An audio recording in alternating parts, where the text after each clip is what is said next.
Hello, I'm Wendy Nelson, and this video is part of my series on syllable types in English. This time, I'm going to be talking about open syllables. If you haven't yet watched the video about closed syllables, you should probably do that first, because I'm going to be referring to closed syllables as I explain how open syllables are different. I'll be comparing the two syllable types. So you should already know that closed syllables have one vowel that's followed by one or more consonants. A closed syllable always ends with a consonant. An open syllable, on the other hand, always ends with a vowel.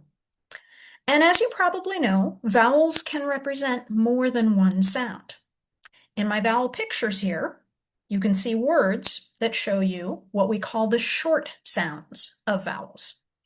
But each of these vowels also has a long sound, which is usually the name of the vowel. So for example, the short sound of this vowel here is a, like in apple.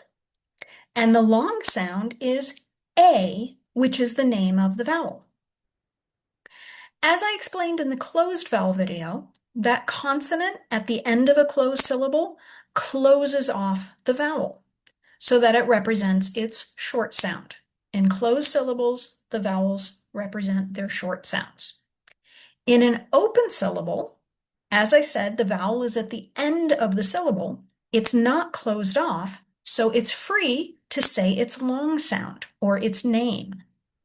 Let's take a look at some examples of closed and open syllables, and we'll talk about the different sounds that they make.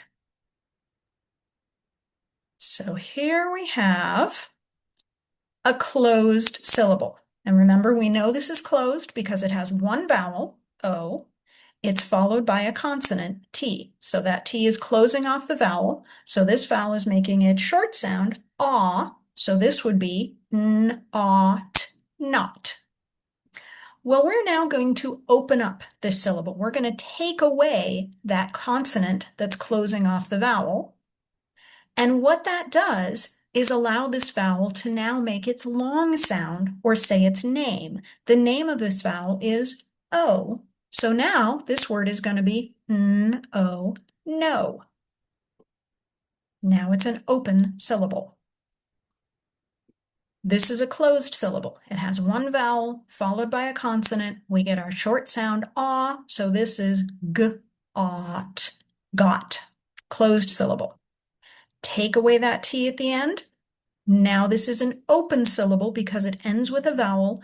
The vowel gets to make its long sound or say its name, O, g-o, go, open syllable.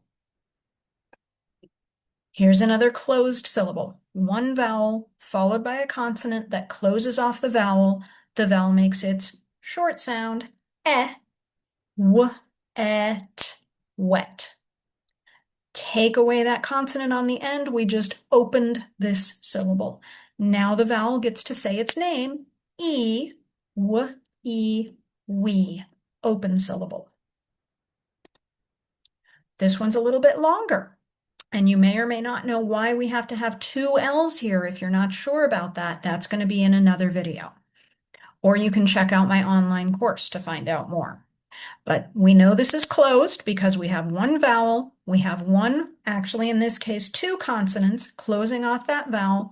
The vowel is going to make its short sound, b, l, bell. If we take away those consonants at the end, we open up our syllable. Now our vowel gets to be long. It gets to say its name, e, b, open syllable. Let's do one more. Here we have a syllable with one vowel. There's a consonant after the vowel, so we know it's closed. It's going to make that sound, sh-ed, shed, closed syllable. If we take away that consonant at the end, we just opened up the syllable. Now this vowel gets to say its name or its long sound, e, sh-e, she. So that is the difference between open and closed syllables. I hope this was helpful, and if you're looking for a structured way to help the struggling reader in your life, check out my online course, Introduction to Reading. You can find a link with more information in the posts on my YouTube channel. And until next time, happy reading!